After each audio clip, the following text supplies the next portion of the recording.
राजकोट में एम्स की रखी आधारशिला। कहा, नया साल लेकर आ रहा है कोरोना के इलाज की आशा। वैक्सीन को लेकर चल रही है हर जरूरी तैयारी।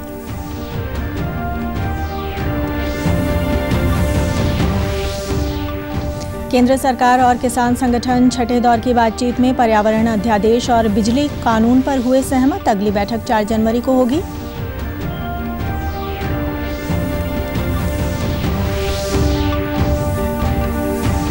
मुख्यमंत्री मनोहर लाल ने चंडीगढ़ में प्रेस वार्ता को किया संबोधित। प्रदेशवासियों को दी नए वर्ष की शुभकामनाएं।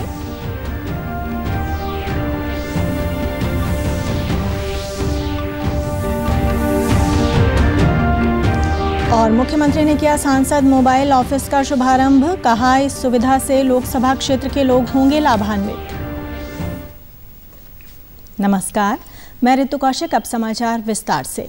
प्रधानमंत्री नरेंद्र मोदी ने वीडियो कॉन्फ्रेंसिंग के माध्यम से राजकोट में एम्स की आधारशिला रखी। इस परियोजना के लिए 201 एकड़ भूमि आवंटित की गई है। इस परियोजना की अनुमानित लागत 1195 करोड़ रुपए है और इसका कार्य 2022 के मध्य तक पूरा होने की उम्मीद है। 750 बेड वाले इस अत्याधुनिक अस्पताल में 30 बेड का आयुष ब्लॉक भी होगा। इसमें MBBS की 125 सीटें और नर्सिंग की 60 सीटें होंगी। इस अवसर पर प्रधानमंत्री नरेंद्र मोदी ने कहा कि साल 2020 में संक्रमण की निराशा थी, लेकिन 2021 इलाज की आशा लेकर आ रहा है। वैक्सीन को लेकर भारत में हर जरूरी तैयारी चल रही है। इसलिए साल का ये अंतिम दिन भारत के लाखों डॉक्टर, हेल्थ वॉरियर्स, सफाई कर्मियों, दवा दुकानों में काम करने वाले और दूसरे फ्रंट लाइन कोरोना वॉरियर्स को याद करने का दिन है।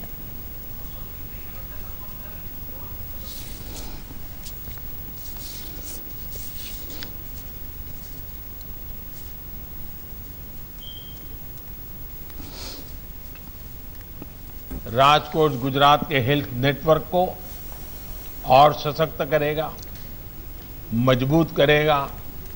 अब गंभीर से गंभीर बीमारियों के लिए राजकोट में ही आधुनिक सुविधा उपलब्ध हो रही है। इलाज और शिक्षा के अलावा इससे रोजगार के भी अनेक अवसर तैयार होंगे। नए अस्पताल में काम करने वाले लगभग 5000 सीधे रोजगार उपलब्ध होंगे। इसके साथ साथ रहन सहन, खाने पीने, ट्रांसपोर्ट, दूसरी मेडिकल सुविधाओं से जुड़े अनेक अप्रत्यक्ष रोजगार भी यहां बनेंगे।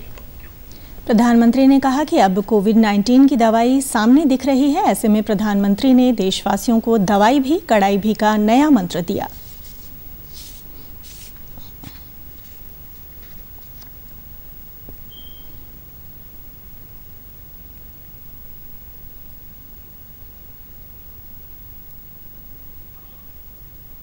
साल का यह अंतिम दिन भारत के उन लोग लाखों डॉक्टर्स, हेल्थ वॉरियर्स, सफाई कर्मियों,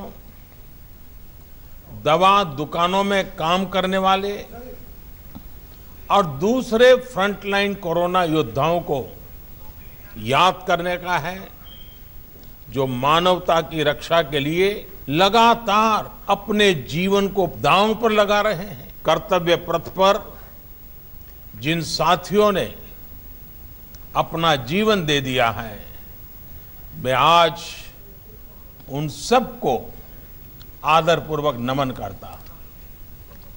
प्रधानमंत्री ने कल 34वीं प्रगति बैठक की अध्यक्षता की। उन्होंने कई योजनाओं, परियोजनाओं और कार्यक्रमों के साथ ही शिकायतों की स्थिति का जायजा लिया। उनमें रेलवे, सड़क परिवहन और हाईवे, आवास और शहरी विकास से संबंधित मामले शामिल रहे। उन सभी की लागत लगभग 1 लाख करोड़ की है, जो कुल 10 राज्यों और केंद्र शासित प्रदेशों में चल रही है। इसमें हरियाणा, उत्तर प्रदेश, मध्य प्रदेश, राजस्थान, जम्मू कश्मीर, पश्चिम बंगाल, महाराष्ट्र, दिल्ली, गुजरात और दादर नगर हवेली शामिल हैं। प्रधानमंत्री ने मुख्य सचिवों से लंबित परियोजनाओं को तय समय सीमा के अंदर पूरा करने के लिए कहा। बैठक के दौरान प्रधानमंत्री ने आयुष्मान भारत और जल जीवन मिशन से संबंधित योजनाओं की भी समीक्षा की। साथ ही प्रधानमंत्री ने आयुष्मान भारत योजना में जल्द से जल्द सभी पात्र लोगों यानी 100% लक्ष्य को पूरा करने के लिए भी कहा।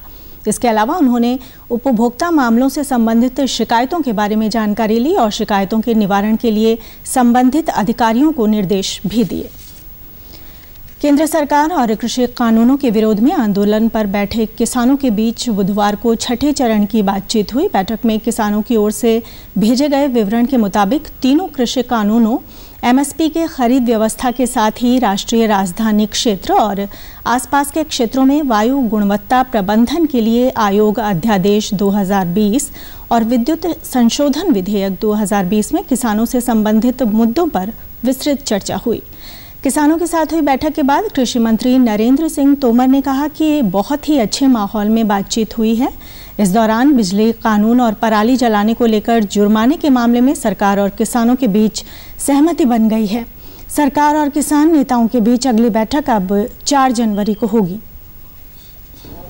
उनकी शंका थी कि किसान को इसमें नहीं होना चाहिए। सरकार ने कहा है कि हम आपकी चिंता से वाकिफ हैं और इस मामले में दोनों पक्षों में रजामंदी हो गई है।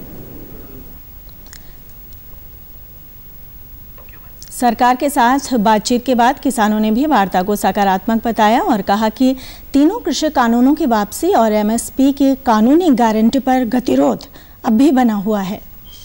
वो जैसे पहले थी ऐसे ही रहेगा। उनसे 2 मुद्दों पर कमेटी की बात हुई है। कमेटी की बात नहीं अभी हुई। 4 तारीख में फिर मीटिंग होगी।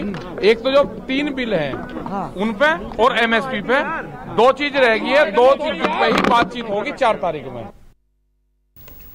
मुख्यमंत्री मनोहर लाल ने आज चंडीगढ़ में प्रेस वार्ता को संबोधित किया। उन्होंने सबसे पहले प्रदेशवासियों को नव वर्ष की शुभकामनाएं दी। उन्होंने कहा कि नया वर्ष सभी के जीवन में खुशियां लेकर आए।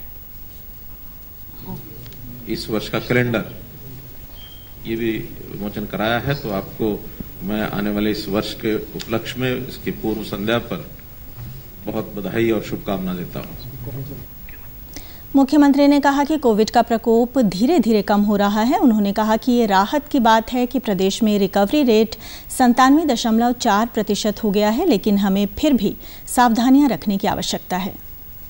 एक राहत की सांस इसलिए ली जा सकती है कि कोरोना के इस सारे कोविड का जो प्रकोप है वो धीरे धीरे कम हो रहा है और आज लगभग 3600 के आसपास एक्टिव केसेस हरियाणा में रह गए हैं, जो शायद 22,000 तक भी टच कर गए थे। तो एक अच्छा सुखद है। कुल रिकवरी रेट इस समय 97.4% ये अपने हरियाणा का हो गया है और कोई बहुत ज्यादा विषय केसेस भी नहीं आ रहे हैं। फिर भी सावधानी बरतने के लिए जरूर मैं अपील भी करूंगा, आग्रह भी करूंगा। मुख्यमंत्री ने कहा कि इस वर्ष को सुशासन दिवस के रूप में मनाया है और 30 से अधिक पोर्टल और नए नए कार्यक्रम शुरू किए गए हैं। इनके माध्यम से लोगों को उनके नज़दीक ही सेवाओं का लाभ मिल रहा है। उन्होंने कहा कि ये हर्ष का विषय है कि राष्ट्रपति ने इस वर्ष का डिजिटल इंडिया अवार्ड हरियाणा को दिया। मुझे प्रसन्नता इस बात की कि इस वर्ष का डिजिटल इंडिया अवार्ड 2020 ये हरियाणा को मिला है और कल 30 तारीख को राष्ट्रपति जी ने वो अवार्ड एक प्रकार से प्रदान किया है। मुख्यमंत्री ने कहा कि 31 मार्च के बाद परिवार पहचान पत्र पोर्टल के माध्यम से सबसे कम इनकम वाले 1 लाख परिवारों का चयन कर उनकी इनकम बढ़ाने के लिए अभियान चलाएंगे। 31 मार्च के बाद हमारा जो पोर्टल अभी तैयार हो रहा है परिवार पहचान पत्र, वो काफ़ी हद तक हो चुका है, लेकिन उसमें अभी भी 25-30% काम बाकी है। बहुत गहराई से नीचे तक उसकी सारी छानबीन करके वो सारा डाटा उसका लेना पड़ता है। तो हम जो सबसे अंतिम इनकम के हिसाब से 1 लाख परिवार होंगे, उसमें किसान, मजदूर, छोटा दुकानदार, कोई भी होगा, बेरोजगार होगा, 1 लाख परिवार 31 मार्च के बाद उनको सिलेक्ट करके जो भी जिलानुसार जितनी संख्या बनेगी, जो सबसे नीचे रह जाएंगे फैमिली इनकम वाइज, उन सब की इनकम बढ़ाने का विशेष अभियान चलाएंगे। मुख्यमंत्री मनोहर लाल ने आज चंडीगढ़ में सांसद संजय भाटिया के सांसद मोबाइल ऑफिस का शुभारंभ किया। इस अवसर पर मुख्यमंत्री ने कहा कि जन कल्याण के लिए ये सांसद का अच्छा और नया प्रयोग है। मोबाइल ऑफिस में उपलब्ध सुविधाओं से लोकसभा क्षेत्र के लोग लाभान्वित होंगे। टेम्पो ट्रैवलर में स्थापित किए गए इस मोबाइल ऑफिस में अटल सेवा केंद्र भी बनाया गया है। इससे क्षेत्र के लोगों को केंद्र से जुड़ी सुविधाओं का मौके पर लाभ मिलेगा। लोकसभा क्षेत्र में अपने दौरे के दौरान सांसद अपने मोबाइल ऑफिस के साथ ही जाएंगे। मोबाइल ऑफिस के शुरुआत होने पर के अवसर पर मैं संजय भाटिया जी को आप सबको बहुत बहुत शुभकामनाएं बधाई देता हूं। धन्यवाद। ये भाई साहब टेम्पो ट्रैवलर है और एक छोटा सा मोबाइल ऑफिस है। इसमें जो सरकारी योजनाएं हैं, लोगों से आम समाज के छोटे छोटे काम हैं, इसमें लैपटॉप, प्रिंटर, ये सारी चीज़ें रहेंगी। स्टाफ रहेगा इसके अंदर।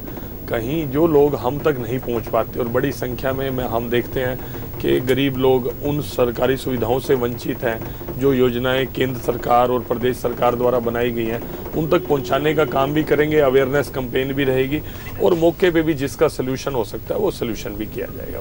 प्रदेश से जुड़ी खबरों को विस्तार से जानने के लिए आप हमारे साथ फेसबुक, ट्विटर और यूट्यूब के माध्यम से भी जुड़ सकते हैं। हमसे जुड़ने के लिए आप हमारे सोशल मीडिया हैंडल को फॉलो कर सकते हैं।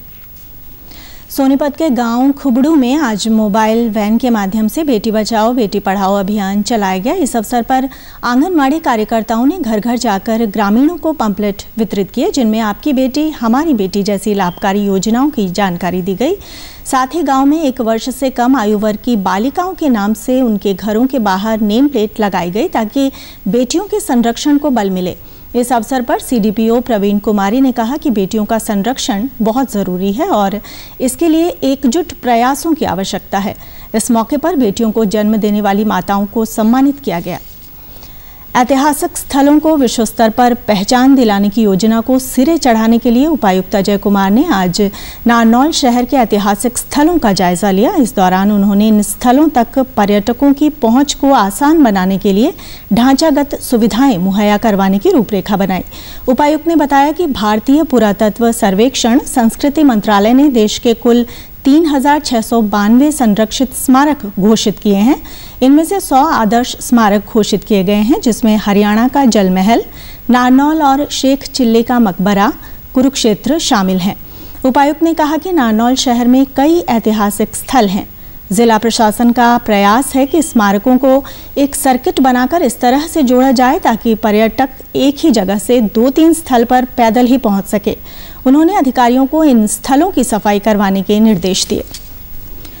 प्रदेश सरकार ने मनरेगा का विस्तार पहले की तुलना में 3 गुना किया गया है। वित्तीय वर्ष में इस योजना के क्रियान्वयन में ग्रामीण विकास और अन्य विभागों के काम शामिल किए गए हैं। अप्रैल 2020 से 309 रुपये प्रतिदिन की उच्चतम मजदूरी दर देने वाला हरियाणा देश का पहला राज्य है। मनरेगा में 100% धनराशि का वितरण डीबीटी के माध्यम से किया जा रहा है। कैथल जिले के गांव घोग और पड़ता के बीच ड्रेन पर कार्य कर रहे मजदूर मनरेगा के तहत काम मिलने पर खुश नजर आए। उन्होंने कहा कि योजना के तहत उन्हें अच्छी मजदूरी मिल रही है, जिससे वे अपने परिवार का पालन पोषण कर रहे हैं। उन्होंने कार्य किया वो बहुत बढ़िया था जी, सबको काम मिला, उनका धन्यवाद जी। और हमें बहुत अच्छा लग रहा है जी, मोदी जी ने हमारे को काम दिया है और हमारे बच्चों का हमारा पालन पोषण अच्छी तरह से चल रहा है जी, इनका हम धन्यवाद करना चाहते हैं। खूब प्रधानमंत्री ने सूत्रा काम करके जी मारता है, लॉकडाउन में सही काम दिया जी, मदद करी हमारी, सही कराया तो हम सही हैं जी। नरेगा में हम काम कर रहे हैं जी, बहुत बढ़िया काम चल रहा है हमारा, हमने रोजगार मिलना चाहिए जी, बढ़िया से बढ़िया काम चल रहा है, हमारे पैसे भी सही टाइम पे आ रहे हैं जी। कोविड-19 महामारी के खिलाफ देश एकजुट होकर लड़ रहा है। आप भी हमारे साथ सुरक्षा और बचाव के 3 आसान एहतियाती उपायों का संकल्प लें। मास्क हमेशा सही ढंग से पहनें, 2 गज की दूरी बनाए रखें और हाथ बार-बार धोएं। देश में पिछले 24 घंटे में 21,821 लोगों में कोरोना संक्रमण की पुष्टि हुई। इसके साथ ही संक्रमित लोगों की संख्या 1,02,66,674 हो गई है। स्वास्थ्य मंत्रालय के अधिकारी ने बताया कि पिछले 24 घंटों में 299 मौतों को मिलाकर अब तक इस संक्रमण से 1,48,738 लोगों की जान जा चुकी है। इस समय 2,57,656 मरीजों का उपचार चल रहा है। कल 26,139 मरीज स्वस्थ हुए। अब तक 98,60,280 मरीज संक्रमण से मुक्त हो चुके हैं। कोविड से स्वस्थ होने की दर 96.04% हो गई है। वहीं प्रदेश में कोरोना से स्वस्थ होने वाले मरीजों की संख्या बढ़कर 2,55,000 से अधिक हो गई है। प्रदेश में रिकवरी रेट 97.44% और मृत्यु दर 1.11% है। सरकार ने कोविड महामारी को ध्यान में रखते हुए व्यक्तिगत करदाताओं के लिए आयकर रिटर्न भरने की तारीख आगामी 10 जनवरी तक बढ़ा दी है। कंपनियों के लिए वित्त वर्ष 2019-20 का आयकर रिटर्न भरने की अंतिम तारीख भी 15 फरवरी तक बढ़ा दी गई है। आयकर विभाग ने कहा है कि करदाताओं को कोविड महामारी के कारण कुछ शर्तों के पालन में आ रही दिक्कतों के मद्देनजर ये फैसला लिया गया है। इससे पहले व्यक्तिगत करदाताओं के लिए आयकर रिटर्न भरने की तारीख 31 दिसंबर 2020 थी। कंपनियों के लिए रिटर्न भरने की अंतिम तिथि 31 जनवरी 2021 निर्धारित की गई थी। आयकर विभाग ने तीसरी बार रिटर्न भरने की अंतिम तारीख बढ़ाई है। इसके अलावा विवाद से विश्वास योजना के अंतर्गत घोषणा पत्र भरने की तारीख भी 31 जनवरी 2021 तक बढ़ा दी गई है। इस योजना के तहत आदेश पारित करने की तिथि 31 जनवरी 2021 तक बढ़ाई गई है। प्रत्यक्ष कर और बेनामी अधिनियमों के अंतर्गत अधिकारियों द्वारा आदेश पारित करने या नोटिस जारी करने की तिथि भी 31 मार्च 2021 तक बढ़ाई गई है। स्व आकलन कर के भुगतान के मामले में लघु और मध्यम वर्ग के करदाताओं को तीसरी बार राहत देने के लिए अंतिम तारीख भी बढ़ा दी गई है। अंत में इस बुलेटिन के मुख्य समाचार एक बार फिर। प्रधानमंत्री ने राजकोट में एम्स की रखी आधारशिला।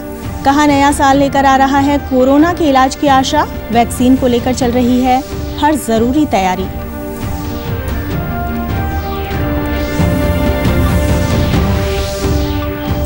केंद्र सरकार और किसान संगठन छठे दौर की बातचीत में पर्यावरण अध्यादेश और बिजली कानून पर हुए सहमत। अगली बैठक 4 जनवरी को होगी।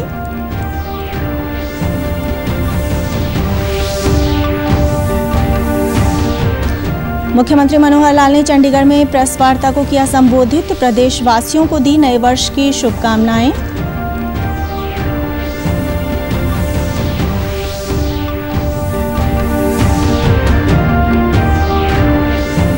और मुख्यमंत्री ने किया सांसद मोबाइल ऑफिस का शुभारंभ। कहा, इस सुविधा से लोकसभा क्षेत्र के लोग होंगे लाभान्वित।